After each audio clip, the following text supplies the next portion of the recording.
Hello viewers, the first story I want to share with us is coming from someone you never believed would say such. Yes. The popular Islamic cleric who is a friend of the bandits, and this is what he said. He said the one Nigeria they say is not non-negotiable could be so broken without negotiation. I'm surprised this is coming from him. Gumi, Sheik Gumi is the one that said this. You know, some people are saying one Nigeria is not negotiable. Now he is saying it will even be broken without negotiation.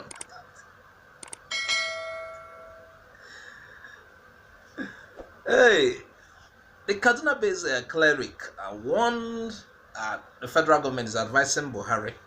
You know, Buhari government is a stubborn government. It's advising them to listen to agitators in the country. The failure to listen to them will hasten the breakup, the demise of the country. And you know, Arise TV is the new pulpit for politicians. Same place Buhari dropped his dot in a psycho bomb. That's the same place people that interviewed Gumi. And according to Gumi, when the citizens begin to take up arms against their own country, it shows there is a problem. There's a serious problem. And pretending that there are no agitations will not make them go away. You know, I'm surprised. Gumi is only saying this when Fulani took up arms. He didn't say this because other people are taking up arms. Can you see how biased these guys are? The Fulanis are taking up arms for a long time. Nobody's talking. Now, IPOB has picked up arms. Other groups are coming up, and a cleric like Gumi are telling that they should negotiate. That if that people should stop saying that Nigeria's unity is not negotiable. That it could be broken without negotiation. This is coming from people who ought to have spoken since. You know, this is a friend of the bandits. Yes. And he has been doing anything, saying anything. Nobody's disturbing him. The Fulanis have held weapons for long. Nobody is speaking. Now he's saying the herdsmen are ready to negotiate. Look at what he's saying. That the herdsmen are ready to negotiate. That the government should negotiate with them and others because they are becoming religious. The religious extremism is creeping into herdsmen. Now they are afraid. They said the situation might get out of hand. But when it was only the Fulani herdsmen that were wielding weapons, these guys are not saying anything. All of our roads leading to southeast, to south-south, if you are coming from Lagos to southeast, if you are coming from north to southeast, these guys are there. Once in a while, not just once in a while, they come out, they ambush people, they kidnap. They have been doing this for long. And these guys are not speaking up. Now, it is leading to somewhere. Other guys are picking up arms. The agitation is, you know, it has changed direction. Other people have learned to, you know, people are being, you know, trying to defend themselves. And it is time for clerics like this to come out and tell the president to negotiate. Could you imagine?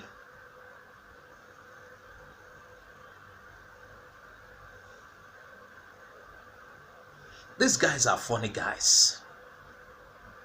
Now negotiate. Because others have carried arms. Negotiate. Why not negotiate since when it was only the Fulanis that are wielding AK-47? Unlike the Fulanis we know. According to him, the Fulanis are fighting Yorubas in the southwest. They are fighting Igbos in the southeast as well. And fighting other areas in the north, just like the Middlebelt. And they were calling it banditry instead of tribal war. These guys are beginning to understand that this could escalate, what this could lead to. And he's speaking up. Before he's telling the government, go to CBN, bring money, give the bandits, settle them, give them what they want. And the government is just laughing at him. Oh, Gumi, oh, he's speaking his mind. Now he's admitting that these guys are committing great atrocities, killing people, kidnapping, raping. And he wants the government to negotiate. Not just to negotiate with the bandits. He wants the government to talk to agitation groups, because everybody's eyes are open. Everybody is becoming wise. And he's even saying the military actions should be suspended.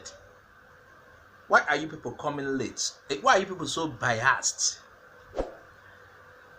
Why are you people so biased? He wants the government to not engage these people.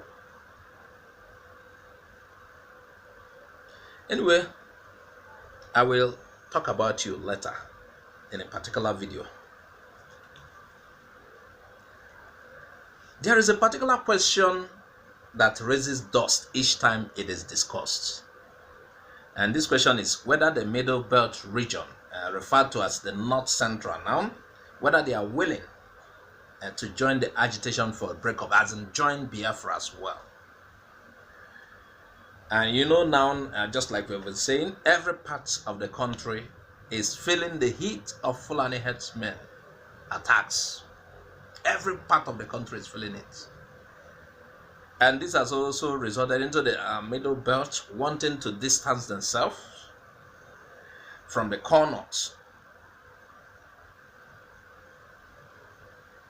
But a Biafran agitation group by the name BIAFRA Nations League says, or rather, I would say they reveal why they don't want Middlebelt in Biafra. Meanwhile, does Middlebelt even want to be part? Let's look at it. It's an amazing thing. The BIAFRA Nations League says it gives reason why Igala in particular and the entire Middlebelt should not be included in the map of Biafra.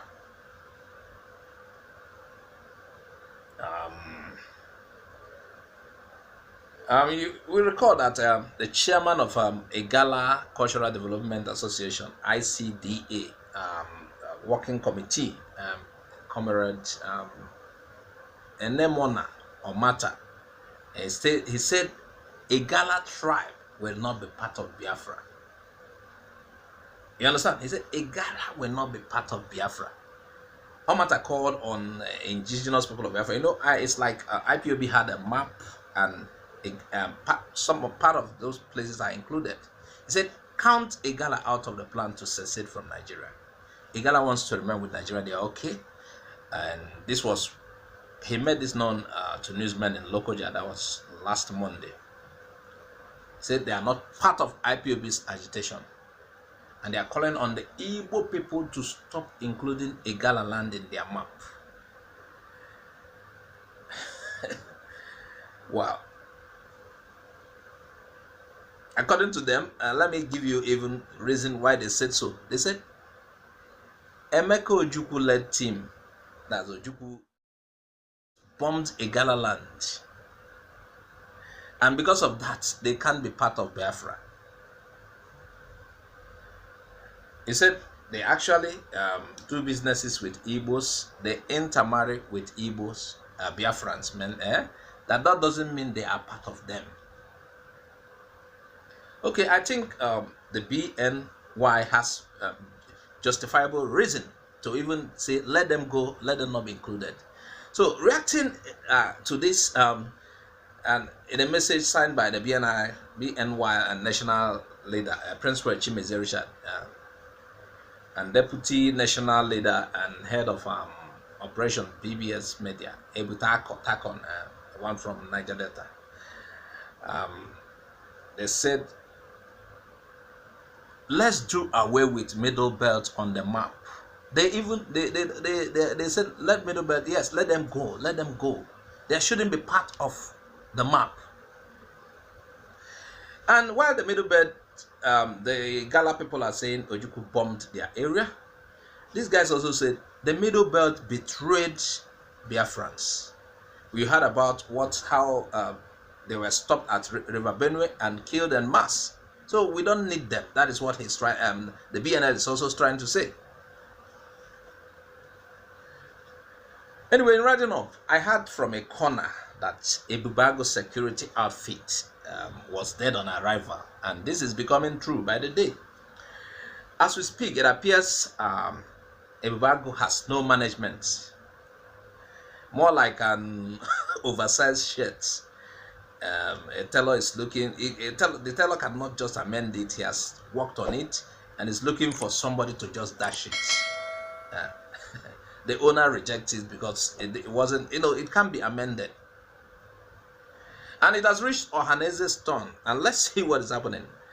Even Ohanaeze rejects the request to take over Eastern Security Network, Ebubeagu. Hey, Ohanaeze, responsibility, you're running away. Hey,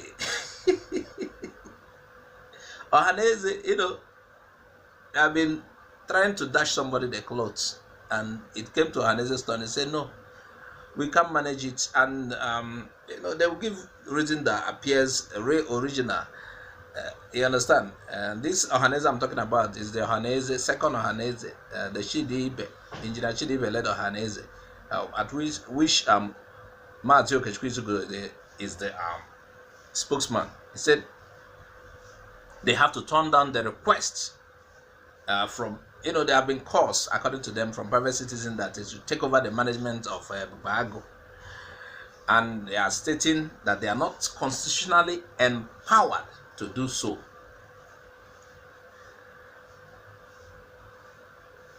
And there were no consultative meetings and people's approval authorization for the outfit before the formation.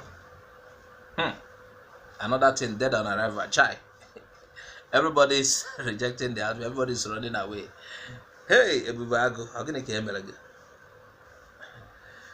Well, as somebody said, the Southeast governors should be encouraged to, continue with what they have started. Provide enough and necessary logistics and reinstate the chairman. The chairman of Ebubeagu, who is Omahe's senior brother, a retired army officer, Major General Mahe, who resigned. They said they should call him back. The guy resigned based on no support. And these guys who are asking for Ebubeagu to work well they are comparing it. They mentioned Amoteku. Amoteku has a good funding. Amoteku has a good structure, even though some people are saying Amoteku has been politicized. Ohanaeze has rejected it. That is what we are trying to say. He said it is not their responsibility. They don't have the constitutional right to carry on with Ebubeagu. Everybody is